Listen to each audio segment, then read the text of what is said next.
Right, so we got grooms here saying that payment processors just blinked. Collective shout is about to be mega triggered. itch.io to reindex adult content. Itch has posted an update saying that they will be reinstating the content that was taken down and that conversations with their payment processors are ongoing.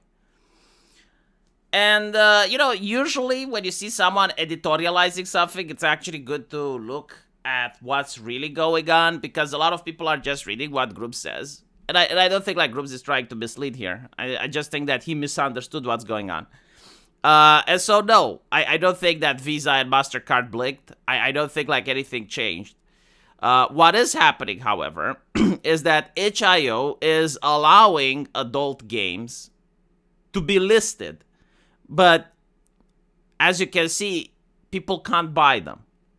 So like if you're an adult developer and you made a $60,000 video game, you now have the ability to give it away for free. So you can't actually get your money back from the investment. itch.io doesn't benefit anything from hosting these games. In fact, you may argue that it's clogging their servers, so it's not for their benefit. But at least, these games can now exist. Like, if someone is passionate, if you have, like, people that genuinely want to make such a game and they want to have a place to host it, they can now do it on itch.io, right? Now, obviously, if a lot of people make good games, right, because this discourages shovelware in a way. So, like, if a lot of people make good games and they see that there's an actual business going on, then the pressure on companies to find alternative solution is greater because they will be like, look how much content we are not monetizing. Look how much of it is. And they're harmless video games, right? Like the same way that you have a video game like GTA, which encourages people to do crime and glorifies gang violence and all that shit, but it's still a video game. It's not hurting anyone. Like, so too can you have like an adult video game, an adult content that treats some sensitive subject matter. But at the end of the day, it's still a fucking video game. And so what itch.io is doing here is, I guess, like, it tries to change the culture by saying that, no, you cannot just, like, regulate these games from existence, right? If you want them gone, you have to actually pass legislation to ban them. But, like, if the payment processors don't want it, like, fine, we'll give it for free. So, no, like, the payment processors haven't blinked yet. Right? Now, itch.io does say that they're interested in negotiating with other payment processors. I don't know how that will go. Like, here's the problem. Visa and MasterCard have decided to treat fiction as if it's reality. So, like, for instance, if you talk about non-consent. Well, if you have, like, a film with real people and they're playing as if it's a non-consent scene, can you actually be sure that the actress there is playing and it's not like a real event? Like someone didn't actually do a non-consent scene for real? You can't. And so in order to protect the real people, they will say, all right, well, we need to know that it's consensual. Like, we can't tell, right? So, like, we're going to err on the side of caution. Like, every single video with adults, like, has to be with explicit consent. But then you have works of fiction that don't hurt real people, right? So, like, you have a book like Game of Thrones. You got, like, a work of pure fiction. You got a video game. You got a story.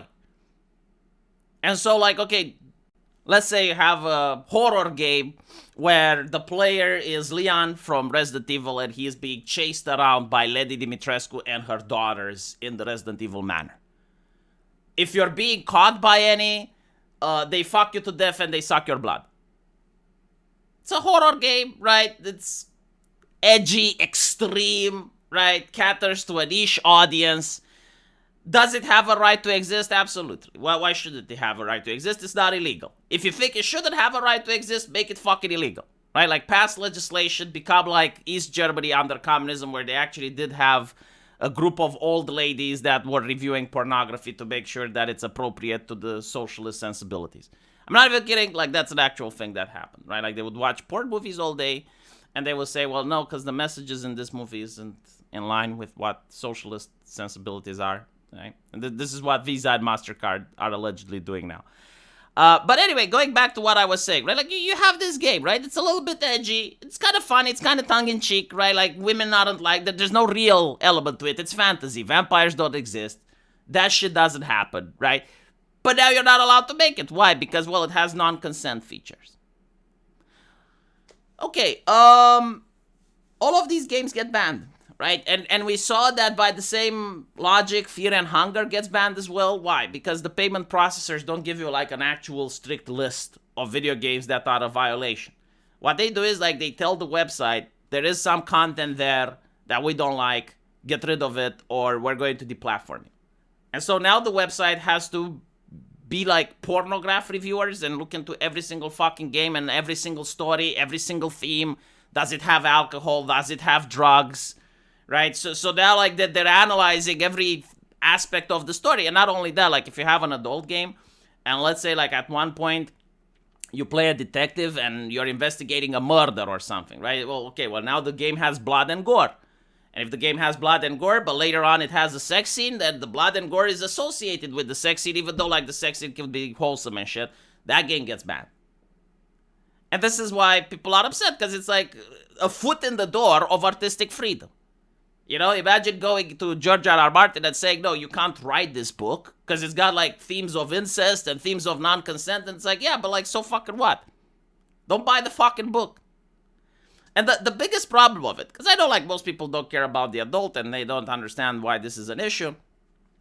The biggest problem is the normalization, right? Because like this is the argument that people make. Well, such video games normalize real world violence because we know we never had real world violence before video games, right? So they're obsessed with the concept, well, yeah, but it normalizes. Well, doesn't it normalize payment processors deciding what is and isn't allowed to the most minute detail, like the most trivial shit, like entertainment and hobbies? Because let's be honest, like this is some really petty shit that the payment processors are doing. Like if you go down to the point where you're now, you know, legislating based on fictional erotica and stuff, like isn't that like pretty fucking petty? Like you're not making the argument like fictional erotica shouldn't exist. No, like you're basically saying that certain themes within, it's like, go fuck yourself. Like, come on. You know, grow the fuck up. Why are you being this petty? And then the second thing is like, does it normalize censorship? Like, aren't you saying like every single book, every single piece of media has to go through censors? And the reality is that, well, this is already what's happening. It's not just in the adult industry. If you look at video games that aren't adult, or you look at movies and TV shows, like all of them have an army of consultants, which probably increase the price of production a lot. And they're like, well, let's see, what are the themes about diversity, inclusivity, and equity? How many black people do you have? How many gay people are in there, right? Like, all of this is normalized. And this is literally how it started, right? Like, just by allowing the idea, well, yeah, but like some things are too vile. It's like, okay, if they're too vile, make a law against it. Criminalize them if you think it's too vile. Oh, you can't because you have free speech and freedom of expression. Okay, well, I see. Interesting. And so, like, the thing with itch.io is that, no, like, payment processors haven't blinked. None of this was disallowed by payment processors, right? Like, as long as their companies aren't associated with this material, allegedly they're happy. We will see, though, right? Because, like, activists can resume pressuring, and they can suggest to Visa and MasterCard, yeah, like, no one is using Visa and MasterCard to purchase this. But the very fact that your logo and your brand is associated with this website, right? Like, that could be an issue. Still, itch.io is saying that they're looking for other payment processors. The problem with it is that the payment processor world is like a pyramid, right? Visa and MasterCard are close to the top. And so, like, if they have, like, terms of service against this type of content, and they don't make a distinction between fiction and real actors, then obviously it's going to affect all of the payment processors, even the ones that are high risk. So, we'll see. But still, you know, it is a development. It is something interesting, like the ability for creative talent to put their video games there, even if it requires no payment. Because again, one of the important reasons why people made this is to show that they can code, right? To show that they can have creative talent. A lot of these adult video games actually do have stories. Right? It's not like Pornhub where you just see the pornographic thing. It's like, no, they actually do have like stories and settings and lore, and The reason that a lot of people care about the adult industry is because it used to be completely unfiltered and completely uncensored. And so if you wanted to make a story for a mainstream game, you would end up with a lot of moral busybodies complaining, like you had with the coffin of Ashley and Lele, right?